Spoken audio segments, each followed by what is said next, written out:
резонанс жаратып, аябай суроолор тугузуп аткан Садыр Жапаров каржыны каяктан алды дегенге кичине жалпак тил менен как мигрант катары кичине маалымат бере кетейин. Мен Москвада жеке ишкер болуп уже көп жылдан бери эмгектенем. Өзүмдөн бир эмес 2-3 машинам бар, фура. Ошо жерде Россияда бир заводдордо доставкада иштейм.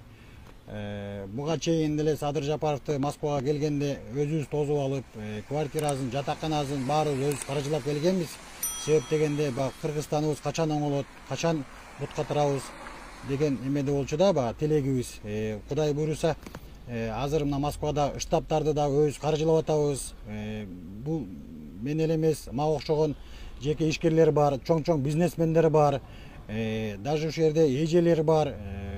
Посудада, мойкада иштеген, дворник болуп жүргөн балдар да өздөрүнүн салымын кошуп атат.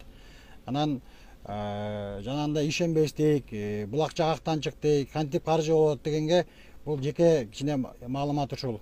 Анан дагы айта кетчү нерсе, бул акчанын баарын биз кошомат кылып, же болбосо кызматка баралы, же бийлик алалы деп кылып аткан жокпуз. Биз дагы өзүбүздүн Кыргызстаныбызга барып, кенен кезир, өзүбүздүн жерде, өзүбүздүн таза суудан ичип, эли журт менен таза абага дем алып жашагыбыз келет. Ошол негизинде биз Садыр Жапаровду азыр каржылап, шайлоосунда колуна кол, бутуна бут болуп атканыбыз ошол. Жалаң мигранттар. Кудай буйруса, 1-2 жыл ичинде Кыргызстан оңолот.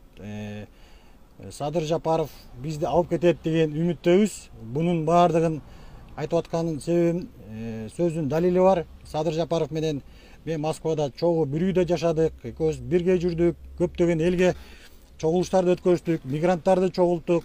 Мынакей бул сүрөттө да далил бар, мисалы. Экөөбүз чогуу жүрүп, чогуу турганбыз, анча-мынча сүрөттүн баары ачылбай кетти же чыкпай кетти деп калгандары бар. Бул кичине далил катары да. Кудай буйруса, айтып атпаймынбы, Садыр Жапаров менен мен чогуу жүрүп, чогуу туруп, бир үйдө бир нан бөлүп жеп, чогуу жашаганбыз. Мен ишенем бул кишиге. Кыргызстанды оңдойт. Барыңыздар дагы бир сураныч шайлоодо бир өзүңүздөрдүн добушуңарыңыздарды аябай 90% Кыргызстан шайлап берет деп силерден үмүттөнөбүз. Силер канчалык шайлап берсеңер, мага окшогон мигранттар, бу жерде эжелер, карындаштар, инилер, байкелер баардыгыбыз Кыргызстанга барып туруп ошол жерде иштеп, мисалы мен даже оюмда бар, өзүмдүн ушул жерде иштеп аткан бизнестеримди сатып Кыргызстанга барып чакан бир ишкана ачып, ошол жака инвестиция кылгым келет. Өзүмдүн жеримде, өзүмдүн элимде ушул жака төлөгөн налогду Кыргызстанга төлөгүм келет. Мамлекеттин өнүгүшүнө, өсүшүнө өз салымымды аябай кошкум келет. Бул иштердин баардыгына бизге шарт түшүп берет деп Садыр Жапаровго аябай ишенебиз. Алланын астында дагы бир айтып кетейин, жакын жүрүп, чогуу туруп, чогуу бир нан жеген атам катары силерден да сурана кетейин. Шайлоодо добушуңуздарды аябай Садыр Жапаровду колдоп берип коюңуздар.